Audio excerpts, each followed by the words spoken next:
Hey guys, it's Lohpally here with another video, and today we're going to be looking over LILLIA's ability reveal that just recently came out. So for those who don't know, LILLIA is going to be a Centaurian kind of champion, and she gives a lot of the Nico vibes in terms of her kit. So we're just going to jump in and kind of talk about her kit as a whole, and where I think she'll be played, and kind of my power levels thinking about her when I see all of her abilities. So first we'll jump into it, and we'll just kind of glance over the passive. This passive is called Dream Laden Bow. It means that all of your abilities now apply a debuff called Dream Dust, dealing a portion of the target's maximum health as magic damage over a duration. This is kind of in tandem with kind of the concept of Brand's passive in initial spells. It feels like you're going to just have a decent amount of poke and harass, and it seems like she'll be able to burn front to back, and what I mean by that is kill tanks, because of the fact that she'll have maximum health as magic damage. Most likely, if this champion becomes a really powerful champion, I think that most of her power and damage will probably be pushed into this passive ability. And since because of that, you'll probably want to build Adaptive Helm pretty often against her if she becomes like a really mainstream strong champion. You can kind of see right here that it's proccing and putting a debuff over their head, so there's like a lot of visual clarity with that. So first ability is going to be Blooming Blows, as you can kind of see right in front of you, which is a giant AoE circle. This is LILLIA swings her branch into the air and deals magic damage to nearby allies, dealing true damage to those in the outer edge of the circle. When she successfully lands the attack, she also gets bonus movement speed. So this kind of ties into the fact that she's very Nico-like in the sense that she's going to be relatively short range, and it seems like she's going to be ability power focused. This is kind of interesting because it gives me the Proto Belt vibes a lot of the time, but the thing that's most important to note about this circle is making sure that you hit someone in the outer ring, as you can see right here. Kind of the same mechanism that Darius has, where you want to be looking for hitting people with the hilt at the Q at the very end of it.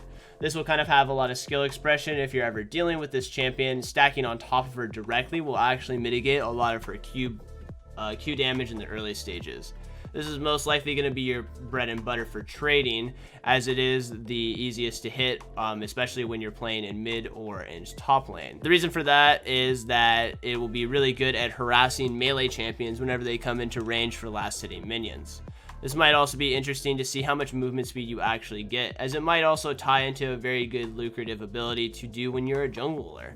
Combining this with maybe like something like Phase Rush might allow you to actually chase people down a lot, getting the bonus movement speed from the Q in the initial, and then getting the Phase Rush to keep on top of people afterwards. Next is looking over the W ability, which is Watch Out Eve. That name is a little weird. LILLIA winds up for a huge strike with her branch, dealing magical damage to enemies. As you can kind of see right here, it's like a bonking mechanic.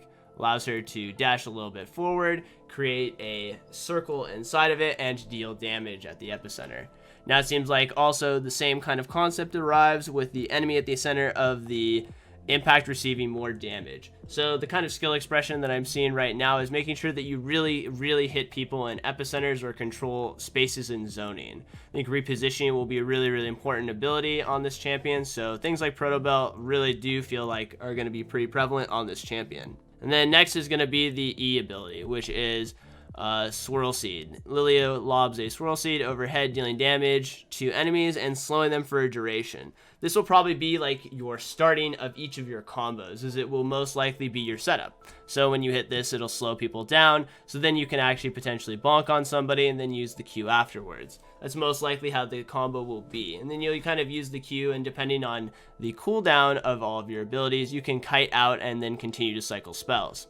If LILLIA's Swirl Seed misses, it'll continue to roll until it hits an enemy or collides. So we can kind of see right here, it's the ranged skill shot.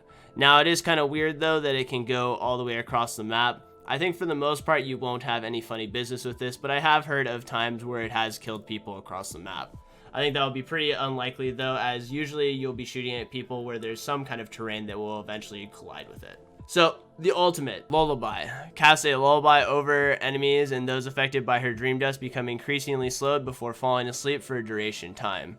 When awakened by damage, they will take additional magic damage. So this kind of ties into Sleepy Trouble Bubble. So for those who don't play against Zoe too often, the bubble hits you, then it puts you asleep, and then the next spell that hits you will make you take received extra damage. Most importantly though, and is that those affected by her Dream Dust, remember, which is her passive, so if you hit any skill shots beforehand, will then become increasingly slow before falling asleep. So as you can see right here from the example, someone will be using their E to debuff them, then activating the ultimate afterwards. This also does allow you to set up a lot of different kinds of wacky combos. It seems like for the most part on this champion though, you're going to almost always lead with your E ability. Depending on the numbers in the CDR on it, will depend on how many points you invest into it early. Really, this champion looks like, for the most part, a really strong jungler actually. It just depends on her clearing and how much damage she takes from dealing with the camps. I think she has a lot of CC potential with a lot of slows and dashes, but if we don't see her there, I think a lot of people would be kind of curious to see how she lanes in bottom lane as a support. I'd mostly say that because I feel like I can compare LILLIA to Nico, I would definitely say that she's probably really weak in bottom lane.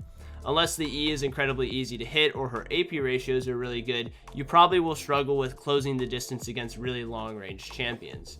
Now, I guess since the E has unlimited range, it might be possible to make this champion work. I don't think it would be impossible or unreasonable to see it work, but I think for the most part, if we are going to see this champion rise in popularity, it'll most likely be in a solo lane.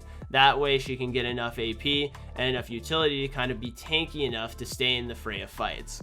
Think a lot like Galio with proto belts, needing a lot of extra gold for income.